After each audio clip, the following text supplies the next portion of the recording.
Hello friends, welcome to online study centre. हम लोग आज पढ़ेंगे क्रॉनिकल के करंट अफेयर्स। ये मई 2022 का संस्करण है। ठीक है, तो चलिए शुरू करते हैं। जो इस वीडियो पे पहली बार आए हैं उन्हें बता दें कि प्रतियोगिता दर्पण मई 2022 के संस्करण को पब्लिश कर दिया गया है। वीडियो अपलोड हो चुका है। उस वीडियो को और इस वीडियो को दोनों को ज़रूर देखिएगा। इससे आपको पूरे मंथ का करंट अफेयर्स कवर हो जाएगा और इसके पीडीएफ के लिंक्स डिस्क्रिप्शन में दिए गए हैं, वहाँ से आप पीडीएफ डाउनलोड कर सकते हैं। तो चलिए शुरू करते हैं राष्ट्रीय घटनाक्रम से, जहाँ पहला है Skoch state of governance ranking 2021। देखा जाए तो ये 8 मार्च 2022 को स्कॉच द्वारा, स्कॉच कौन है तो दिल्ली स्थित एक भारत की अग्रणी थिंक टैंक है स्कॉच, और उसी के द्वारा Skoch state of governance ranking 2021 जारी किया गया।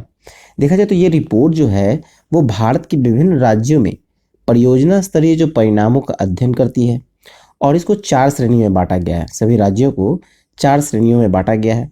पहला श्रेणी आता है आपका स्टार में जो है वो 1 से 5 रैंक वाले, ठीक है, 1 से 5 रैंक वाले राज्य को दी जाती है। और 1 से 5 में कौन कौन है तो पहले स्थान पे है आंध्र प्रदेश, दूसरे स्थान पे है पश्चिम बंगाल, तीसरे पे उड़ीसा, चौथे पे गुजरात और 5वें पे महाराष्ट्र। ये स्टार रैंकिंग है।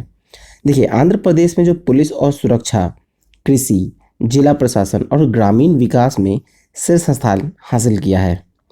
नेक्स्ट है आपका दूसरे नंबर पे परफॉर्मर। जो 4 श्रेणी है उसमें दूसरा श्रेणी है परफॉर्मर में देखा जाए तो इस श्रेणी में जो रैंकिंग है वो 6 से 10 वाले राज्य आते हैं। मतलब जिसका रैंक 6 से लेकर 10 तक है वो परफॉर्मर श्रेणी में आते हैं। तो 6 से 10 में देखा जाए तो छठे पे है तेलंगाना, 7वें पे उत्तर प्रदेश, 8वें पे मध्य प्रदेश, 9वें पे असम और 10वें पे हिमाचल प्रदेश। चलिए अब तीसरा देखें। तीसरा है कैचिंग अप जो है इसको 11 से लेकर 15 रैंक वाले राज्य आते हैं। ठीक है, कैचिंग अप में 11 से लेकर 15 रैंक वाले राज्य, जिसमें आपको बिहार, हरियाणा, जम्मू कश्मीर, छत्तीसगढ़ और राजस्थान है। फिर चौथा है अन्य राज्य, मतलब जो रेस्ट राज्य बच गए वो अन्य राज्य में। ठीक है, चलिए अब नेक्स्ट टॉपिक देखा जाए तो नेक्स्ट टॉपिक है नरसिंहपेट्टई नागेश्वरम को जीआई टैग। तो देखिए ये जो है ये तमिलनाडु का एक पारंपरिक सुशिर है, एक सुशिर वाद्य यंत्र है, ठीक है, जिसको पवन वाद्य यंत्र है। अब देखा जाए तो जिसे कुंभकोणम तालुका के ग्रामीण कारीगरों के द्वारा बनाया जाता है। और ये जो बनावट है इसका एक्चुअली एक बेलनाकार होता है जो नीचे से एक घंटी के आकार का होता है। ठीक है, और इस वाद्य यंत्र में 2 भाग होते हैं, शंक्वाकार नली और एक धातु की घंटी। ये 2 चीज़ हुआ, एक शंक्वाकार नली होता है और एक धातु की घंटी होती है। छोर पर नीचे की ओर बढ़ने वाली नली एक धातु की घंटी से सुसज्जित होती है। देखा जाए तो तंजावुर जिले में नरसिंहपेट्टई गांव के कारीगर इस यंत्र को बनाते हैं और अब कलाकारों द्वारा उपयोग किए जा रहे हैं। नागेश्वरम को परी नागेश्वरम कहा जाता है। यह थिमिरी से लंबा होता है। ठीक है, चलिए नेक्स्ट देखते हैं। नेक्स्ट टॉपिक है एकीकृत जिला शिक्षा सूचना प्रणाली 2020-21 रिपोर्ट। तो देखिए ये 9 मार्च 2022 को शिक्षा मंत्रालय ने भारत की स्कूली शिक्षा पर एकीकृत जिला शिक्षा सूचना प्रणाली यानी United information system for education plus, जिसको कहते हैं UDISE प्लस 2020-21 जारी की गई। देखा जाए तो प्राथमिक से उच्च माध्यमिक तक स्कूली शिक्षा में नामांकित कुल छात्रों की संख्या जो 2020-21 में देखा जाए तो ये 25.38 करोड़ थी, जो कि 19-20 में ये 25.10 करोड़ थी। ठीक है, यानी इसमें बढ़ोतरी हुई है, प्राथमिक से उच्च माध्यमिक में बढ़ोतरी हुई है। देखा जाए तो 2020-21 में दौरान जो सकल नामांकन अनुपात है स्कूली शिक्षक के सभी स्तरों के सुधार आया है। अब देखा जाए तो उच्च प्राथमिक में सुधार आया है, 89.7% से 92.2% हो गया है। प्राथमिक में देखा जाए तो ये 97.8% से 99.1% हो गया है और माध्यमिक में 77.9% से 79.8% हो गया। और उच्चतर माध्यमिक में हो गया है 51.4% से 53.8%। ये कोविड के बाद ये काफ़ी इंक्रीमेंट हुआ है इस शिक्षा प्रणाली में आपको प्राथमिक से उच्च माध्यमिक तक में जो स्कूली शिक्षा में नामांकन हुए हैं सरकारी स्कूलों में, उसमें ये बढ़ोतरी देखी गई है। ठीक है, अब देखा जाए छात्र शिक्षक अनुपात, तो छात्र शिक्षक अनुपात हम लोग देखेंगे तो प्राथमिकी के लिए जो प्राथमिक शिक्षा में है उसमें 16, उच्चतम और प्राथमिक में के लिए 19, माध्यमिक के लिए 18 और उच्चतम माध्यमिक के लिए 26 था। आगे इसमें है कि कुल विद्यालयों में 84% बिजली की सुविधा उपलब्ध है। कुल विद्यालयों में से 84% स्कूलों में यानी विद्यालयों में बिजली की सुविधा उपलब्ध है, जबकि 95.2% विद्यालय में पेयजल की सुविधा है। ठीक है, और चालू बालिका शौचालय सुविधा वाले जो विद्यालय हैं उसके प्रतिशत भी बढ़ गए हैं और अब 93.91% हो गया है। ठीक है, अब देखा जाए तो कार्यात्मक स्थिति में जो कंप्यूटर सुविधा वाले विद्यालय हैं उसकी संख्या बढ़कर 6 लाख हो गई है। अब 40% से विद्यालय में कंप्यूटर की सुविधा उपलब्ध है। ठीक है, मतलब 40% विद्यालयों में यानी स्कूलों में कंप्यूटर की सुविधा उपलब्ध हो गई है। चलिए नेक्स्ट देखें। अब मूव करते हैं हम लोग अंतर्राष्ट्रीय घटनाक्रम की ओर, जहां पहला है विश्व का पहला वन्यजीव बॉन्ड। तो देखिए ये वन्यजीव बॉन्ड जो है वो विश्व बैंक के द्वारा जारी किया गया। अफ्रीका के काले गैंडे को बचाने के लिए विश्व का यह पहला वन्यजीव बॉन्ड 23 मार्च 2022 को जारी किया गया। देखिए विश्व बैंक जो है इन बॉन्ड की मदद से लगभग 15 करोड़ डॉलर जुटाएगा, जिनका उपयोग जो है वो काले गैंडे के संरक्षण में किया जाएगा। देखा जाए तो 5 साल का इस बॉन्ड को राइनो बॉन्ड के रूप में भी जाना जाता है। ठीक है, काले गैंडे जो यानी राइनो बॉन्ड के रूप में भी जाना जाता है। और राइनो बॉन्ड को देखें तो ये दक्षिण अफ्रीका में 2 संरक्षित क्षेत्र हैं, एक है एडो एलिफेंटा नेशनल पार्क और दूसरा है great fish river nature reserve. यहाँ काले गैंडे की आबादी में वृद्धि के दर से रिटर्न देगा। ठीक है, देखिए बॉन्ड के खरीदारों को वैश्विक पर्यावरण सुविधा से भुगतान प्राप्त होगा और यदि काले गैंडे की आबादी नहीं बदली तो निवेशक को कोई रिटर्न नहीं मिलेगा। ठीक है, यानी काले गैंडे की जब आबादी नहीं बदलेगी तो निवेशक को कोई रिटर्न नहीं मिलेगा।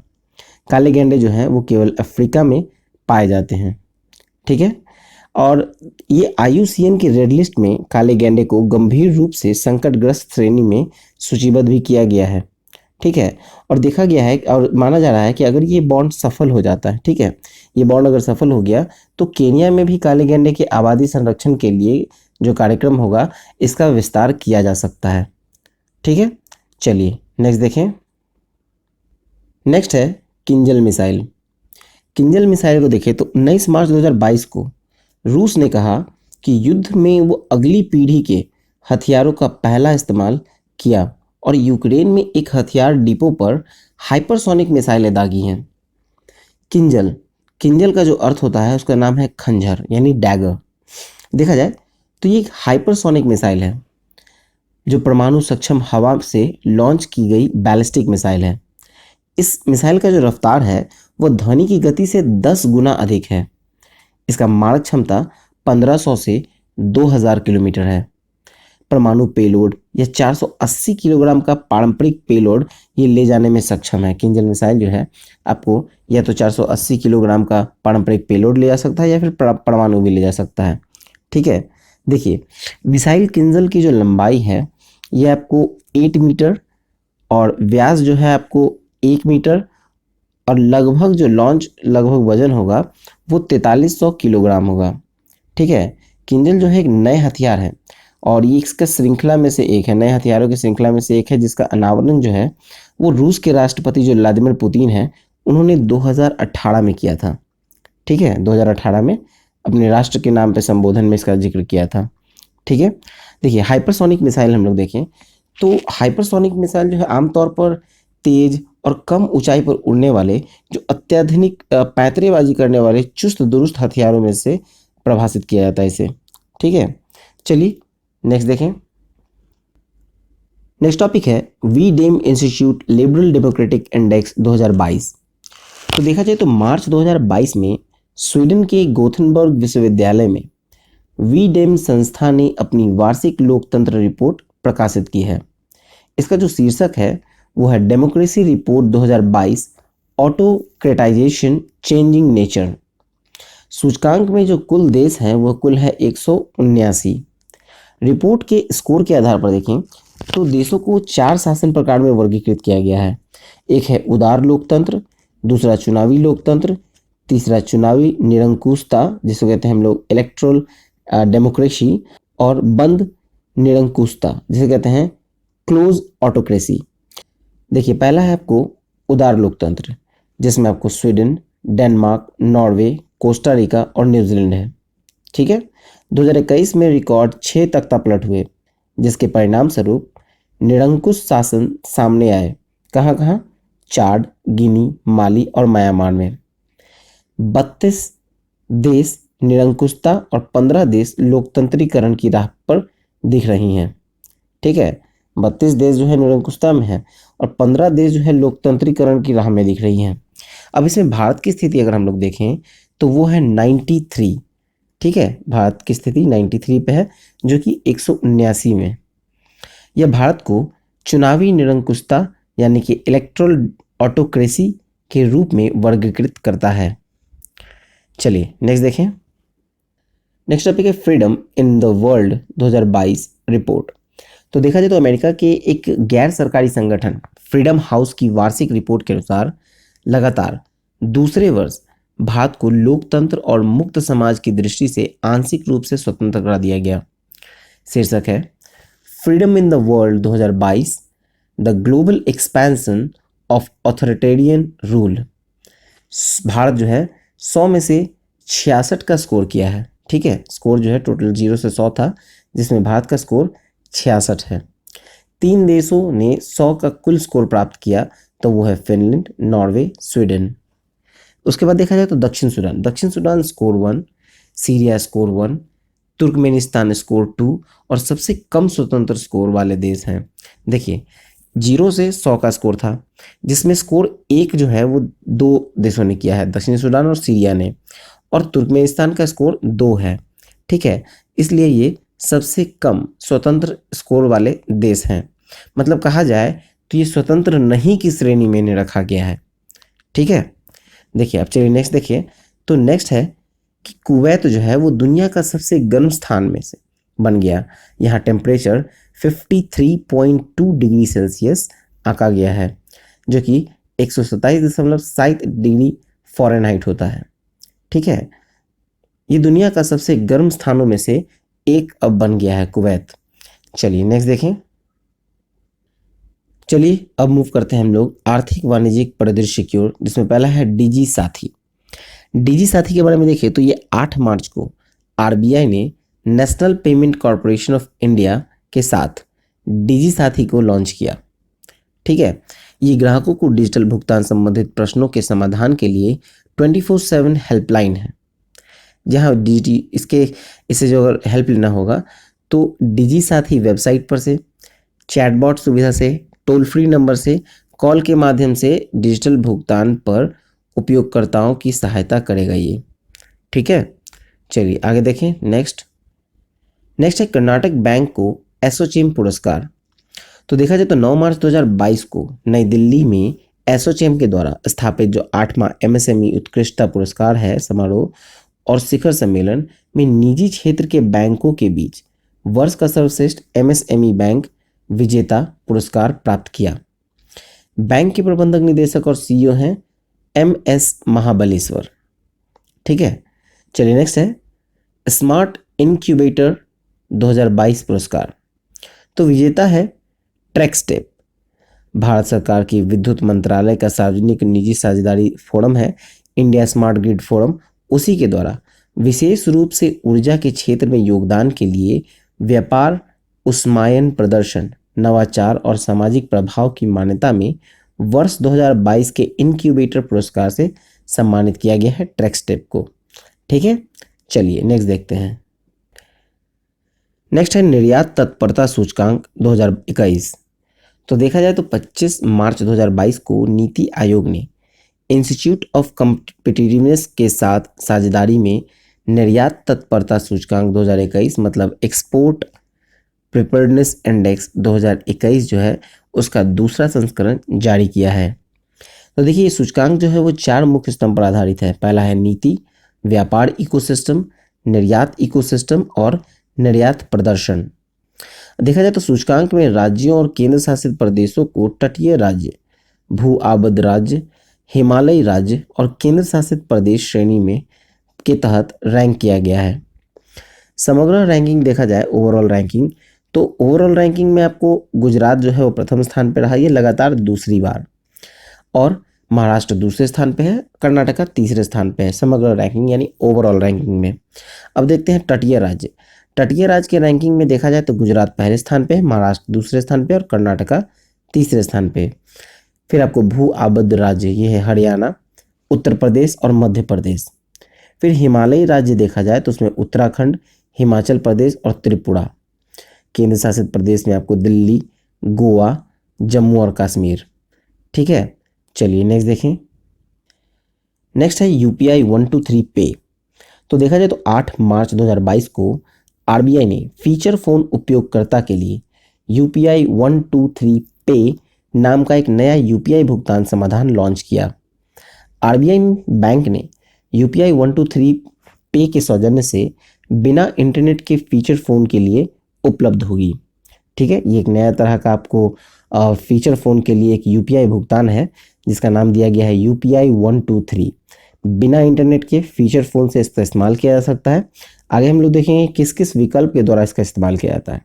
तो देखिए, इससे देश की ग्रामीण और सीमांत क्षेत्र में रहने वाले लोग डिजिटल बैंकिंग से तो जुड़ जाएंगे। अब देखा जाए तो नई यूपीआई भुगतान प्रणाली को इंटरनेट कनेक्टिविटी के बिना भुगतान करने के लिए 4 विकल्प प्रदान करेगी। एक है इंटरेक्टिव वॉइस रिस्पॉन्स, जिसको हम लोग IVR कहते हैं, इंटरेक्टिव वॉइस रिस्पॉन्स। फिर दूसरा है ऐप आधारित कार्यक्षमता सुविधा। फिर है मिस्ड कॉल सुविधा और निकटता ध्वनि आधारित भुगतान। ठीक है, फिर देखिए इसमें तो फीचर फोन उपयोगकर्ताओं को अपने बैंक खाते को अपने फीचर फोन से लिंक करना होगा और फिर लेन देन को प्रमाणित करने के लिए अपने डेबिट कार्ड का उपयोग करके एक यूपीआई पिन सेट करना होगा। ठीक है, ये इसका प्रोसेस है यूपीआई 123 का। चलिए नेक्स्ट देखें। नेक्स्ट है डोनेट अ पेंशन योजना। ये 7 मार्च को श्रम मंत्रालय ने डोनेट अ पेंशन योजना शुरू की। ये प्रधानमंत्री श्रम योगी मानधन पेंशन योजना के तहत एक पहल है। डोनेट अ पेंशन योजना के तहत नागरिक घरेलू कामगारों, ड्राइवरों और सहायकों सहित अपने कर्मचारियों के प्रीमियम अंशदान हेतु दान कर सकते हैं। फिर नेक्स्ट है दाता, मतलब डोनर। डोनर जो है वो कम से कम 1 वर्ष के लिए अंशदान का भुगतान कर सकता है। ठीक है, चलिए नेक्स्ट देखें। चलिए अब मूव करेंगे हम लोग पुरस्कार सम्मान की ओर, जिसमें पहला है स्टॉकहोम जल पुरस्कार। तो देखा जाए तो 22 मार्च को स्टॉकहोम इंटरनेशनल वाटर इंस्टीट्यूट ने वैज्ञानिकों और वाष्पीकरण विशेषज्ञ जो हैं प्रोफेसर विल्फ्रेड ब्रूटसर्ट को वर्ष 2022 के स्टॉकहोम जल पुरस्कार का विजेता घोषित किया गया। देखा जाए तो विल्फ्रेड ब्रूटसर्ट जो है वो 87 वर्षीय बेल्जियम के हैं और ये मिस्टर इवेपोरेशन के नाम से भी जाने जाते हैं। क्यों? तो ये स्थलीय वाष्पीकरण के विशेषज्ञ हैं। अब इस पुरस्कार को जल के नोबेल पुरस्कार के रूप में भी जाना जाता है। नेक्स्ट टॉपिक है इस्पात मंत्रालय के राजभाषा पुरस्कार। तो देखा जाए तो ये 3 मार्च को इस्पात मंत्रालय की हिंदी सलाहकार समिति की मदुरई में संपन्न बैठक में इस्पात मंत्रालय के राजभाषा पुरस्कार प्रदान किए गए। तो विजेता है NMDC, राष्ट्रीय खनिज विकास निगम लिमिटेड। चलिए मूव करते हैं पुरस्कार सम्मान में, जहां पहला है स्टॉकहोम जल पुरस्कार।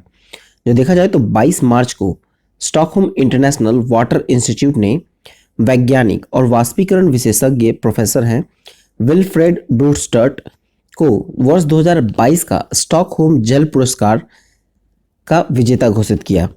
देखा जाए तो ये 87 वर्षीय बेल्जियम के निवासी हैं और ये स्थलीय वाष्पीकरण के विशेषज्ञ हैं। इन्हें मिस्टर इवेपोरेशन के नाम से भी जाना जाता है। इस पुरस्कार को जल का नोबेल पुरस्कार के रूप में भी जाना जाता है। ठीक है, चलिए नेक्स्ट देखते हैं। नेक्स्ट है इस्पात मंत्रालय के राजभाषा पुरस्कार। तो देखा जाए तो ये इस्पात मंत्रालय की जो हिंदी सलाहकार समिति है मदुरई में, वहाँ संपन्न एक बैठक में 3 मार्च को इस्पात मंत्रालय के राजभाषा पुरस्कार प्रदान किए गए। और देखा जाए तो ये वर्ष 2018-19 और 20-21 के लिए इस्पात राजभाषा का प्रथम पुरस्कार जो है वो एनएमडीसी को दिया गया, मतलब राष्ट्रीय खनिज विकास निगम लिमिटेड को दिया गया। लेकिन 19-20 के लिए ये इस्पात राजभाषा प्रेरणा पुरस्कार एनएमडीसी को दिया गया। ठीक है, 19-20 में प्रेरणा पुरस्कार था और 18-19 और 20-21 में ये प्रथम पुरस्कार था। ठीक है, चलिए नेक्स्ट देखते हैं। अब मूव करेंगे हम लोग नियुक्ति यानी अपॉइंटमेंट में, जहां पहला है कि अंतर्राष्ट्रीय श्रम संगठन के नए महानिदेशक, तो ये बने हैं गिलबर्ट एफ होंगबो। फिर नेक्स्ट है कि व्हाइट हाउस के नए कोविड-19 प्रतिक्रिया समन्वयक नियुक्त हुए हैं डॉक्टर आशीष झा। नेक्स्ट है बहुपक्षवाद पर संयुक्त राष्ट्र सलाहकार बोर्ड की सदस्य नियुक्त हुए हैं जयति घोष, जो कि भारतीय अर्थशास्त्री हैं। फिर नेक्स्ट है दूरसंचार विवाद निपटान और अपीलीय न्यायाधिकरण टीडी सैट के अध्यक्ष नियुक्त हुए हैं, तो ये हैं डीएन पटेल, जो कि एक सेवानिवृत्त न्यायमूर्ति हैं। फिर नेक्स्ट है एफएटीएफ मतलब फाइनेंशियल एक्शन टास्क फोर्स के अध्यक्ष जो नियुक्त हुए हैं वो हैं टी राजा कुमार, जो कि सिंगापुर के हैं। फिर नेक्स्ट है कि वायुसेना अकेडमी कमांडेंट नियुक्त कौन हुए हैं, तो ये है एयर मार्शल बी चंद्रशेखर। फिर नेक्स्ट है सेबी के सदस्य नियुक्त हुए हैं अश्विनी भाटिया, जो कि एसबीआई के प्रबंधक निदेशक हैं, अब वो सेबी के अध्यक्ष नियुक्त हुए हैं। फिर नेक्स्ट है एडा के अध्यक्ष नियुक्त हुए हैं वो है देवाशीष पांडा। चलिए नेक्स्ट देखें। अब मूव करते हैं हम लोग निधन की ओर, जहां पहला है रमेश चंद्र लाहौटी, जो कि भारत के पूर्व मुख्य न्यायाधीश यानी सीजेआई, और रमेश चंद्र लाहौटी का नई दिल्ली में 81 वर्ष की आयु में निधन हो गया। फिर नेक्स्ट है यूजिन पार्कर, जो कि सौर भौतिकी में योगदान देने वाले अमेरिकी खगोल वैज्ञानिक यूजिन न्यूमैन पार्कर का 94 वर्ष की आयु में निधन हो गया। फिर नेक्स्ट है मीना स्वामीनाथन, प्रख्यात बाल कल्याण विशेषज्ञ मीना स्वामीनाथन का 88 वर्ष की आयु में निधन हुआ और वे शिक्षिका और बाल शिक्षा की लेखिका थीं। ठीक है, चलिए आगे देखें। अब हम लोग मूव करते हैं पुस्तकें यानी कि बुक्स। तो देखा जाए तो बुक्स एंड ऑथर में पहला है कि chemical khichdi how I hand my mental health के लेखक हैं अर्पणा पीरामल राजे। फिर नेक्स्ट है आई क्रश यू विथ जॉय, इसके लेखक हैं टिफनी हैडिस। फिर नेक्स्ट है grow your baby not your weight N extraordinary memoir of pregnancy berthing and everything between, तो इसके लेखक हैं दुर्गा शक्ति नागपाल।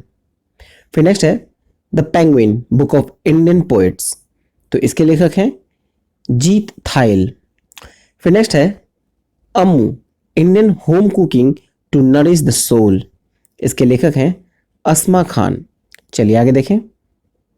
नेक्स्ट है nothing will be forgotten from Jamia to Shaheen Bagh, इसके लेखक हैं नेहल अहमद। फिर नेक्स्ट है Rahul Bajaj an extraordinary life, तो इसके लेखक हैं गीता पीरामल। नेक्स्ट है furrows in field the unexplored a life of H D. Deve Gowda, तो इसके लेखक हैं सुगाता श्रीनिवास राजू। फिर नेक्स्ट है Soli Sorabjee life and times, लेखक हैं अभिनव चंद्रचूड़। चलिए नेक्स्ट देखें। चलिए मूव करते हैं हम लोग खेलकूद की ओर, जहां पहला है चर्चित खेल व्यक्तित्व, यह है मिताली राज। पहला मिताली राज में देखा जाए तो भारत की मिताली राज जो कि 6 विश्व कप खेलने वाली पहली महिला क्रिकेटर बन गई हैं और सचिन तेंदुलकर पाकिस्तान के जावेद मियांदाद के बाद 6 क्रिकेट विश्व कप खेलने वाली मिताली राज दुनिया की तीसरी क्रिकेटर हैं। सचिन तेंदुलकर और जावेद मियांदाद के बाद ये तीसरी क्रिकेटर हैं। नेक्स्ट है टाइगर वुड्स। टाइगर वुड्स जो है वो अमेरिकी गोल्फर टाइगर वुड्स को 9 मार्च 2022 को औपचारिक रूप से world golf hall of fame में शामिल किया गया। अपने करियर के दौरान टाइगर वुड्स ने 15 प्रमुख चैंपियनशिप के साथ साथ 12 पीजीए टूर स्पर्धा में भी जीत हासिल की है। नेक्स्ट है ऋषभ पंत। ऋषभ पंत के बारे में देखें तो बेंगलुरु में श्रीलंका के खिलाफ दूसरे टेस्ट मैच में भारत के विकेटकीपर बल्लेबाज ऋषभ पंत ने टेस्ट क्रिकेट में भारत की तरफ से सबसे तेज अर्धशतक लगाने का रिकॉर्ड बनाया। उन्होंने 28 गेंद में ही अर्धशतक की पारी खेली है। चलिए नेक्स्ट देखें। नेक्स्ट है रविचंद्रन अश्विन। रविचंद्रन अश्विन के बारे में देखें तो श्रीलंका के खिलाफ दूसरे टेस्ट में रविचंद्रन अश्विन ने धनंजय डिसिल्वा को आउट करके अपना 440वां विकेट हासिल किया और वो टेस्ट क्रिकेट में 8वें सबसे ज़्यादा विकेट लेने वाले गेंदबाज बन गए। ठीक है, फिर नेक्स्ट है एस श्रीशांत। एस श्रीशांत जो है वो भारत के तेज गेंदबाज थे जो कि घरेलू क्रिकेट और अंतर्राष्ट्रीय क्रिकेट के सभी प्रारूप से संन्यास की घोषणा कर दी। चलिए आगे देखें। नेक्स्ट है मांगडिंग अब खेल भावना के खिलाफ नहीं। तो देखा जाए तो 9 मार्च 2022 को मैरीलेबोन क्रिकेट क्लब यानी मेलबोर्न क्रिकेट क्लब जो MCC है वहाँ मांगडिंग के लिए अपनी नई कानून संहिता की घोषणा की है जो कि इस साल 1 अक्टूबर से लागू होगी। देखिए मैंगडिंग है क्या, तो होता यूँ है कि जब गेंदबाज द्वारा गेंद फेंकने से पहले ही अगर नॉन स्ट्राइकर पे खड़े जो बल्लेबाज हैं वो क्रीज छोड़ने पर उन्हें रन आउट कर दिया जाता है तो उसे कहते हैं मैंगडिंग। ठीक है, चलिए नेक्स्ट देखें। नेक्स्ट है ऑस्ट्रेलिया ने जीता ICC महिला क्रिकेट विश्व कप 2022। तो देखिए 3 अप्रैल को न्यूजीलैंड की क्राइस्ट चर्च में हेगले ओवल में फाइनल खेला गया। विजेता रहे ऑस्ट्रेलिया और 7वां महिला विश्व कप विजेता है ऑस्ट्रेलिया। ठीक है, चलिए उप विजेता है इंग्लैंड। और देखा जाए तो फाइनल में प्लेयर ऑफ द मैच चुने गई हैं एलिसा हीली जो कि 170 रन बनाई हैं, ये ऑस्ट्रेलिया की खिलाड़ी हैं। और प्लेयर ऑफ द टूर्नामेंट भी चुनी गई हैं एलिसा हीली कुल 509 रन बनाकर। चलिए नेक्स्ट देखते हैं। अब आते हैं स्पोर्ट्स स्टार एसेस अवार्ड्स। तो 19 मार्च को स्पोर्ट्स स्टार एसेस अवार्ड 2022 प्रदान किए गए।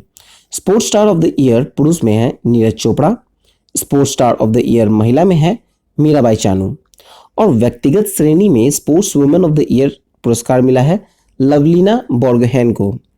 फिर नेक्स्ट है महिला पैराथलीट ऑफ द ईयर, तो ये चुनी गई हैं अवनी लेखड़ा। फिर है विशेष मान्यता पुरस्कार, तो ये है प्रमोद भगत।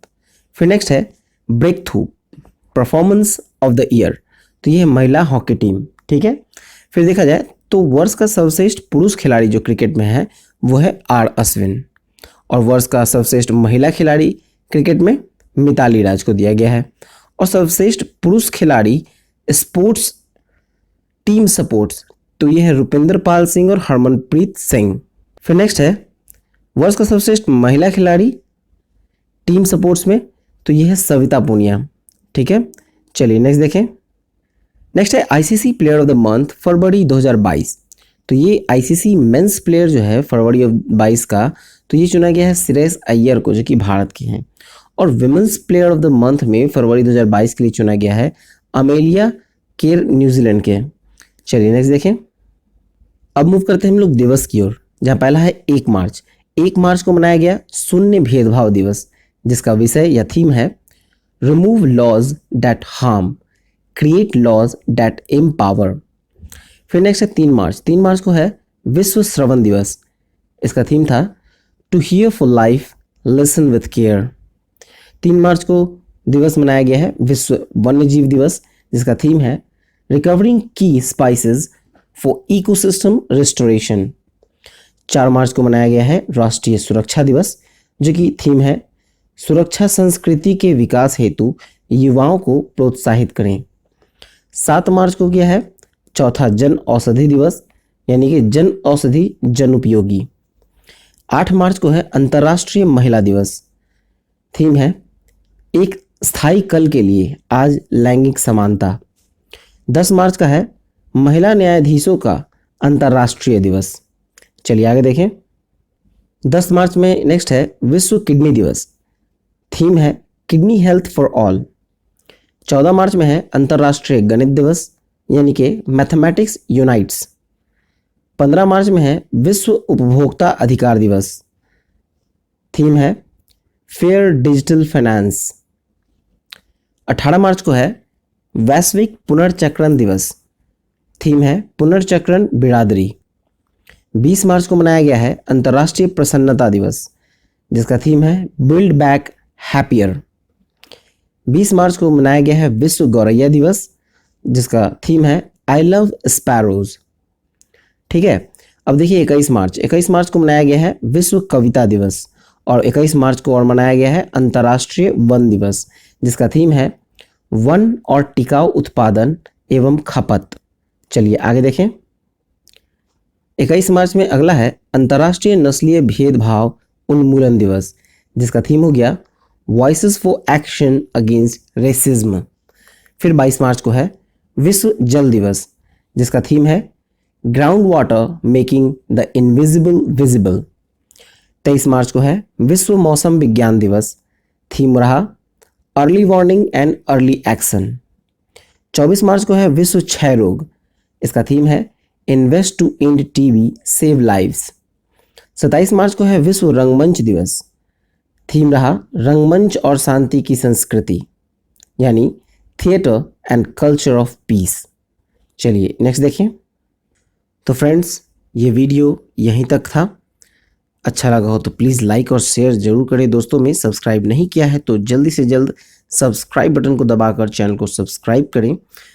विजिट कीजिए onlinestudycenter.in, वेबसाइट आपको यहीं मिलेगा, लिंक आपको नीचे डिस्क्रिप्शन बॉक्स में मिलेगा, वहाँ से आप जा सकते हैं, या फिर टेलीग्राम को ज्वाइन कर लीजिए, वहाँ पे भी डिस्क्रिप्शन बॉक्स में लिंक दे दिया जाएगा। ठीक है, तो चलिए मिलते हैं नेक्स्ट वीडियो में। और आप हमारे फेसबुक पेज से जरूर जुड़िएगा। फेसबुक पेज का लिंक आपको नीचे डिस्क्रिप्शन में मिलेगा, फेसबुक पेज से जरूर ऐड हो जाइएगा। ठीक है, चलिए मिलते हैं नेक्स्ट वीडियो में।